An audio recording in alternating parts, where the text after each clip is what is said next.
Welcome back to the deep dive. Today we are stepping right off the train and onto, well, the scorching pavement of a Venetian summer.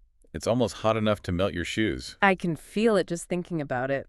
We are here to unpack a story that is as much about the oppressive atmosphere of the city as it is about the crimes committed within it. We are looking at Donna Leon's A Question of Belief. Right.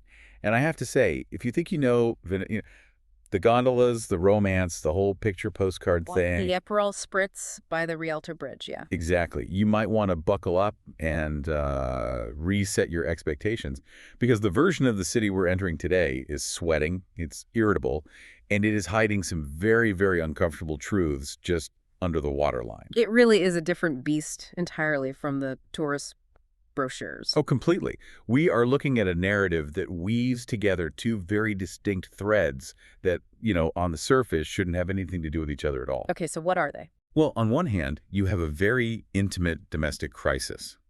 It involves the exploitation of the elderly specifically, the kind of gullibility that can come with age and desperation. And on the other hand, You have a procedural investigation, a really high-stakes one, looking into judicial corruption that, well, it spirals into a pretty brutal murder. and both of these threads are just baking under this unrelenting heat wave. Precisely. The heat isn't just weather here. It's a catalyst. It's almost a character in its own right. I mean, it strips away patience, it slows down the mind, and it seems to make the corruption smell just a little bit ranker. So our mission today is to explore how these two storylines, the magician economy of scammers and the sluggish, decorous corruption of the courthouse, how they intersect. Right. We have a lot of source material to get through. Mm. It ranges from police reports to some really deep personal character studies, so we need to take our time and really pull this whole thing apart. So let's set the scene before we get to the bodies and the bank accounts. We are in August. And for anyone who hasn't been to Venice in August, it sounds like a dream, doesn't it? Oh, summer in Italy. It sounds wonderful, but the reality described here is visceral. That's the only word for it. Visceral is the right word. The source material notes temperatures reaching 41 degrees on the mainland. Which is over 105 degrees Fahrenheit, for context. And you have to imagine that kind of heat in a city built of stone and water. The humidity is just trapped. It doesn't just make you uncomfortable, it actually changes your physiology. It changes your psychology. It really does. There's this great detail about how the city tries to survive. It's not about enjoying the summer. It's about enduring it. It's a siege. Yeah, you have these darkened offices, everyone is perspiring constantly, and the search for shade becomes this primal, almost desperate need. And then there's the emptiness. The city is emptying out for Ferragosto, the big summer holiday. And that is a crucial piece of context. Ferragosto is sacred in Italy. The city's just shut down. Locals flee to the mountains or the beaches. So Venice feels like a ghost town, but a very hot, sticky ghost town. And that emptiness is key to the story. Oh, absolutely.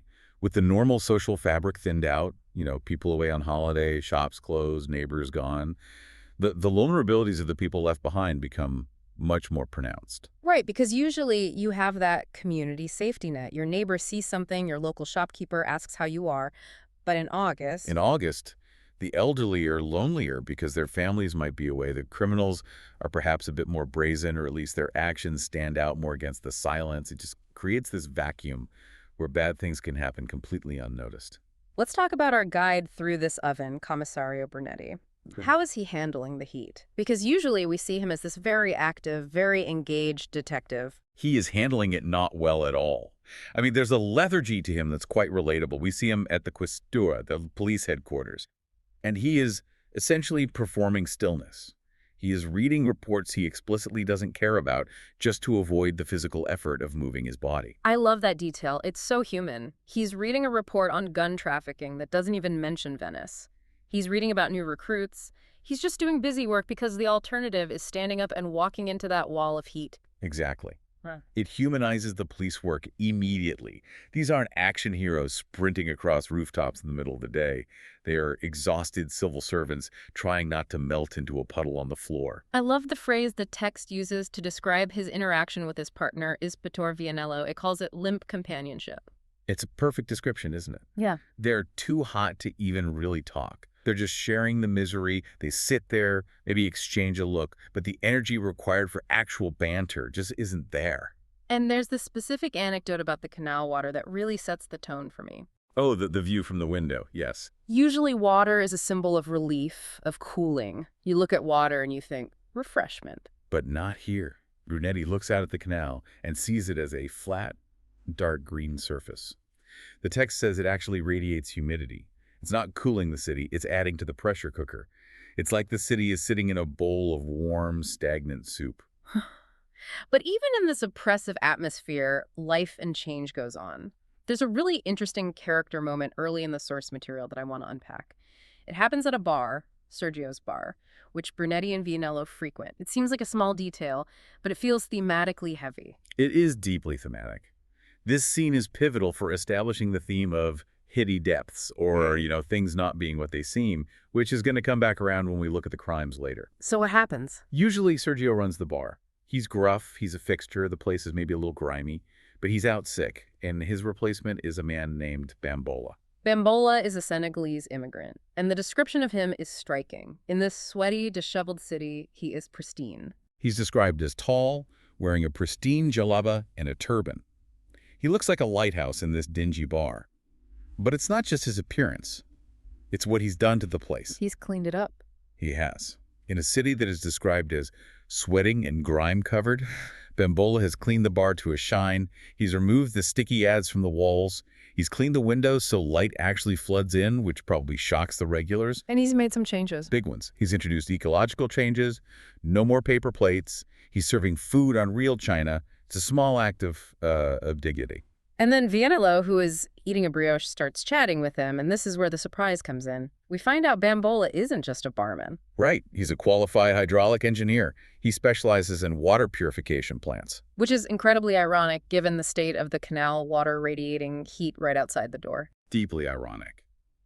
But it highlights a core theme of Amish, a question of belief. You have this man, an immigrant, working a service job, who possesses a dignity and a technical competence that far exceeds his station. It sets up a contrast, because later we're going to meet people in very high positions, judges, court officials, who are supposedly decorous and respectable. But underneath, they are rotting. Exactly. Bambola is the inverse, a humble exterior hiding immense value. The people running the city are a shiny exterior hiding corruption. It primes you, the listener, to look past the surface level of what Venice presents. That's a great catch. It's all about surface versus reality. Speaking of which, let's move to the first major plot thread, the believer. This starts with Vianello, who is usually the rock of the team, coming to Brunetti with a very personal problem. And it's a problem that many listeners might find uncomfortably familiar. It concerns his Aunt Anita. Now, paint a picture of Anita for us, because when you hear a gullible elderly aunt, you might imagine someone who's always been a bit flighty, maybe a bit spaced out. That's exactly what she isn't. Or, well, what she wasn't.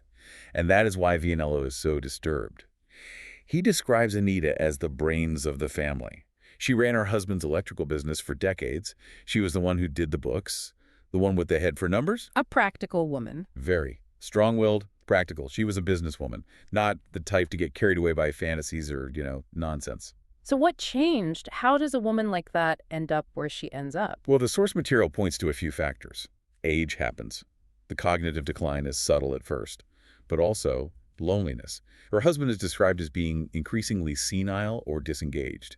He's physically there, but mentally he's sort of absent. So she's lost her partner in a way. She has. So Anita has undergone this behavioral shift. She started obsessively consulting horoscopes. She's watching those TV fortune tellers, the ones who promise to solve your life problems or tell you your lucky numbers for a fee. It's the magician economy. It is. She's reading magazines with titles like The Wisdom of the Ancients. It's a search for control. When your life feels like it's slipping away or your partner is fading, you look for answers. And these charlatans, well, they sell answers. It starts with reading, but it doesn't stay there. We're talking about money. Significant amounts of money.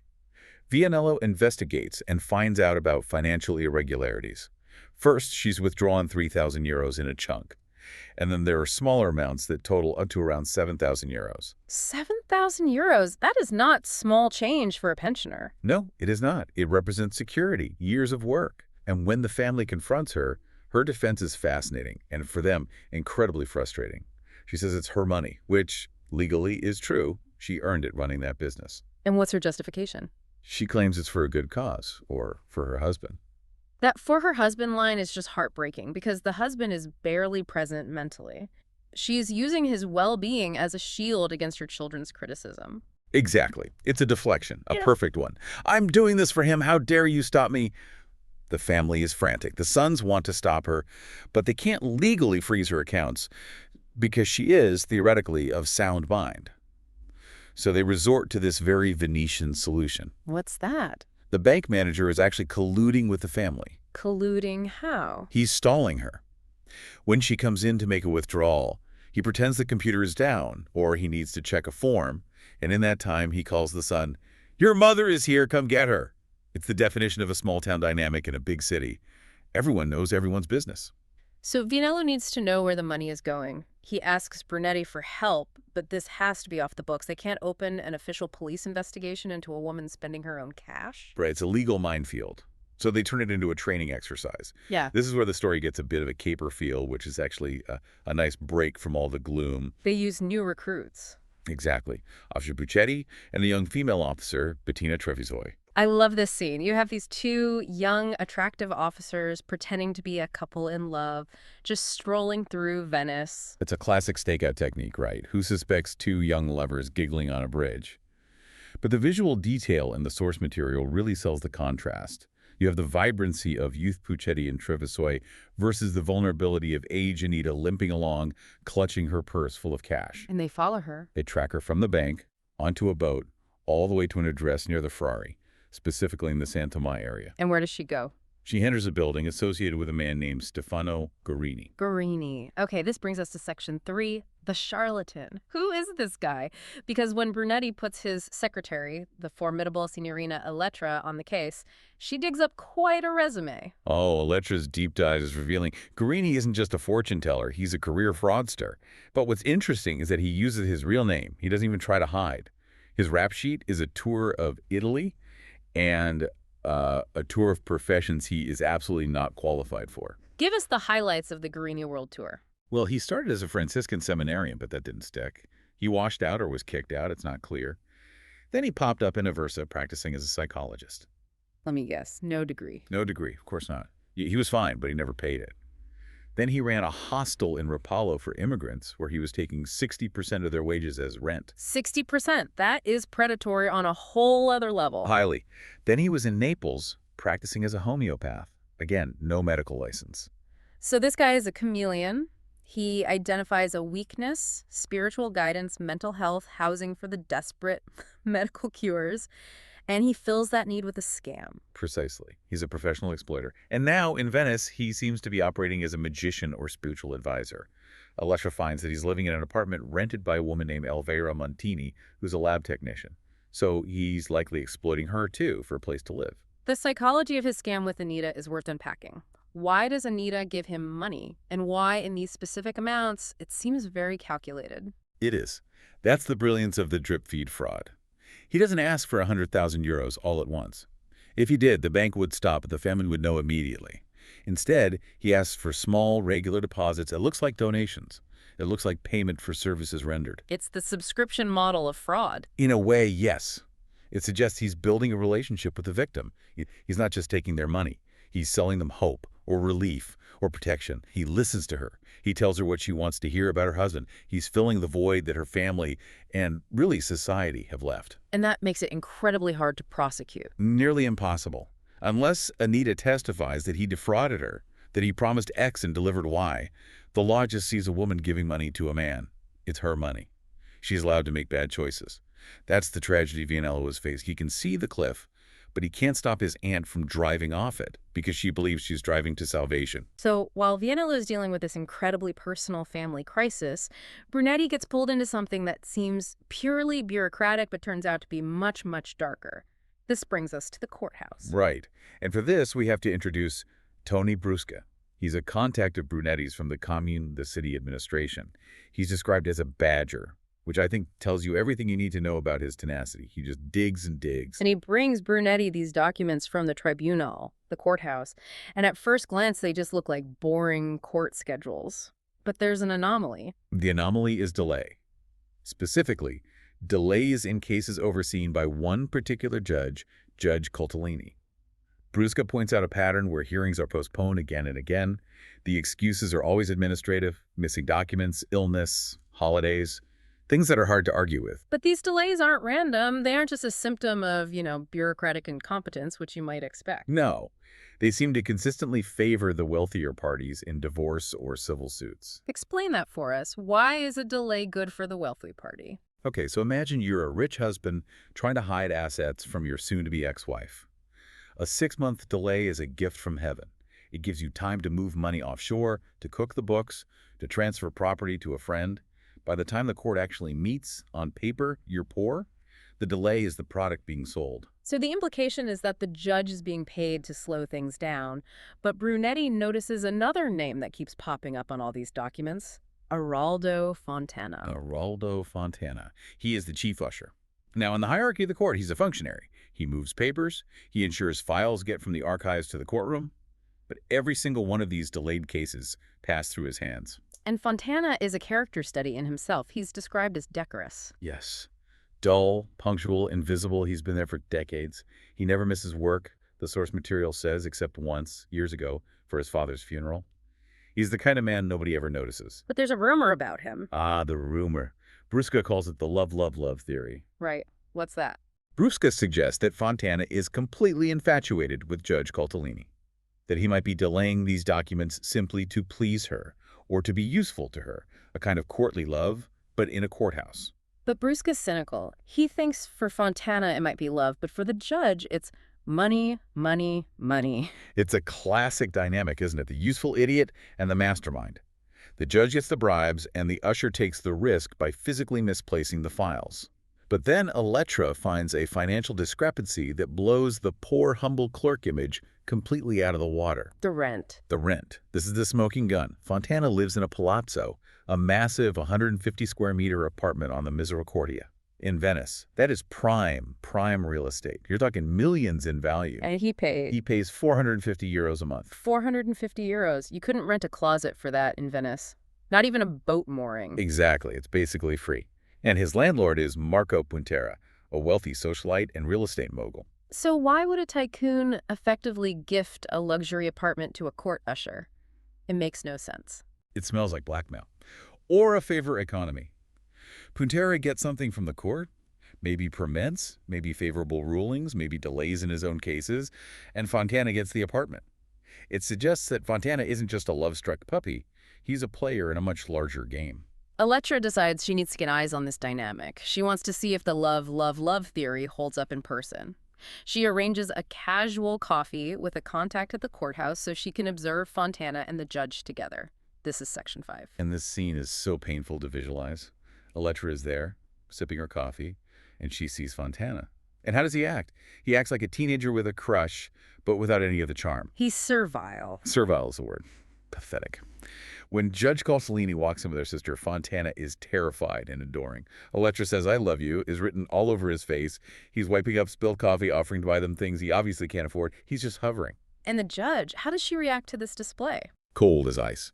She is dismissive. She's visibly annoyed by his familiarity. She treats him like you might treat a stray dog that won't stop following you around, and there's no warmth there. None. Elettra makes a brilliant observation here. She says Fontana's devotion is like religious worship of the Madonna. Yes, that's key.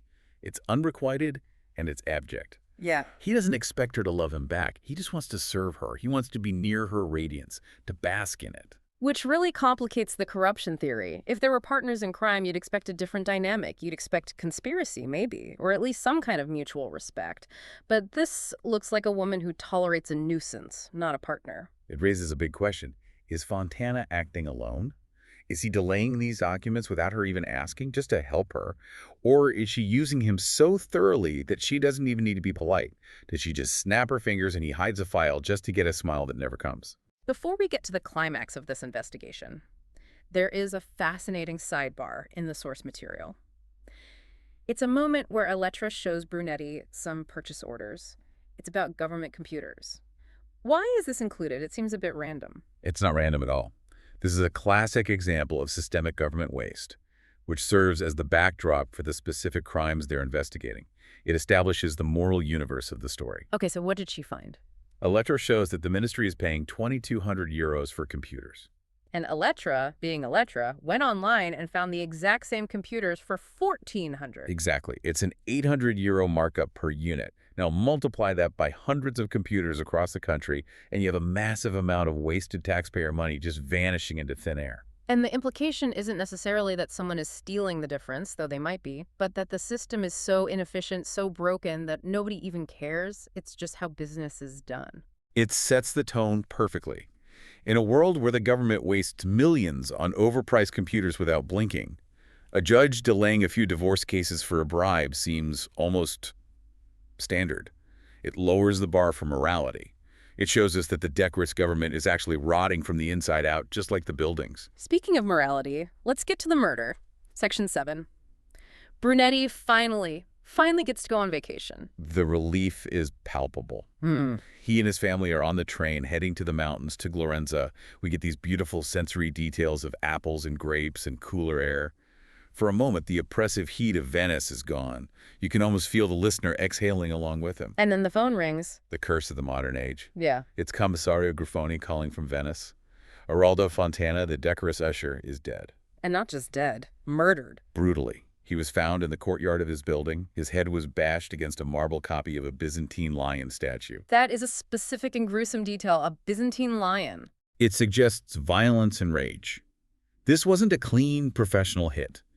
The autopsy later confirms he was punched first, there's a bruise on his temple, and then his head was smashed against the stone multiple times. It was personal. Someone was furious with him. So Brunetti has to turn around. He has to leave the cool mountain air and go straight back to the sticky heat. And Vianello's recalled, too, from his fishing trip in Croatia.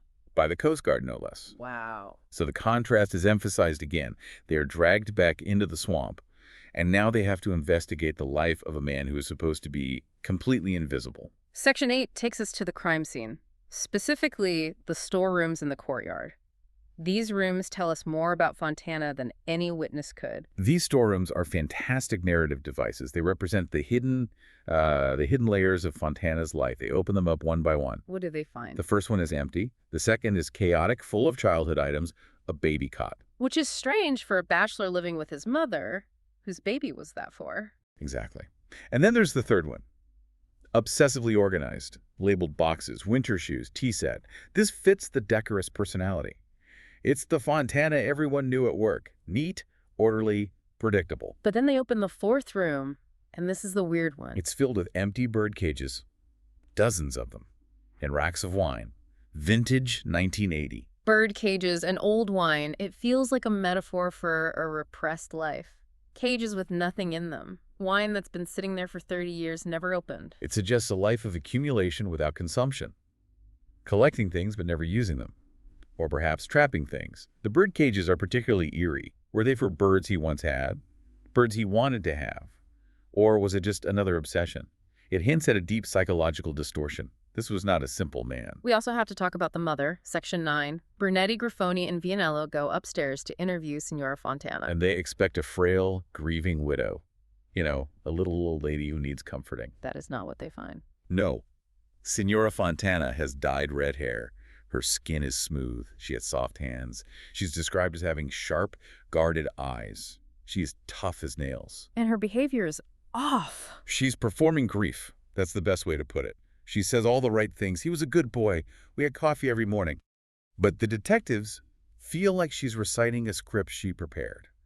She claims to know nothing of his life, his friends, or his movements that night. Which is impossible. They lived together for 52 years in a relatively small space. Exactly. You don't live with someone for half a century and know nothing about them.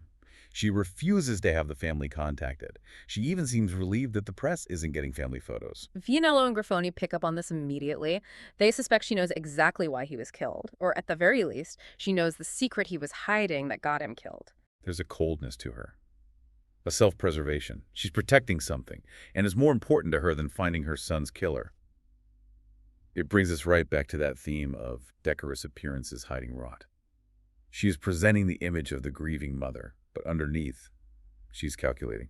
So where does this leave us? We have a dead usher who was likely taking bribes or facilitating corruption. We have a judge who despised him. We have a mother who is clearly lying. And we still have Aunt Anita giving all her money to the charlatan Guarini. The threads are converging. The police are juggling these two cases. And despite the high-profile murder, Brunetti decides they can't drop the Guarini case. They need to know how he operates. They need a mole. And this is my favorite part of the entire deep dive. Brunetti recruits a spy, and not just any spy. His mother-in-law. Donatella. Donatella is a wealthy, shark-witted aristocrat. Brunetti asks her to pose as a gullible client to infiltrate Guarini's operation. Her reaction is just priceless. She's completely cynical about it. She says, and me without my lorgnette and tiara. But she agrees to do it. Yeah. She views it as a case of the aristocracy helping the worthy poor. It's noblesse oblige with a twist. She sees it as her duty to protect the less fortunate from predators like Guarini. It's such a Venetian solution. Use the social hierarchy to fight crime. If the law can't touch him, maybe the aristocracy can outsmart him. It is. So as we wrap up this deep dive, the investigation is poised on a knife's edge. The heat is still unrelenting. The police are exhausted. The city is still empty. And the questions remain. Who killed the decorous usher? Was it the judge he loved? Was it a blackmailer connected to that cheap rent? And what is the connection between the rent and the court delays? Why did Puntera give him that apartment? And on the other side of the story, will Donatella succeed in exposing Guarini, or is his scam more dangerous than they think? It all comes back to that core theme we started with. The difference between what Venice looks like on the surface, polite, beautiful, historic, and what is actually happening in the sweating dark corners of the city. It's a city relying on ancient foundations, both physically and socially. The buildings are rotting, and so are the institutions, the law, the family, the systems of belief. It leaves you wondering, is anyone in the story actually innocent? Or are they just not caught yet? In a heat like this, innocence tends to evaporate pretty quickly. That's a sobering thought to end on. We'll be tracking these cases as they develop. But for now, stay cool and be careful who you believe. Thanks for listening.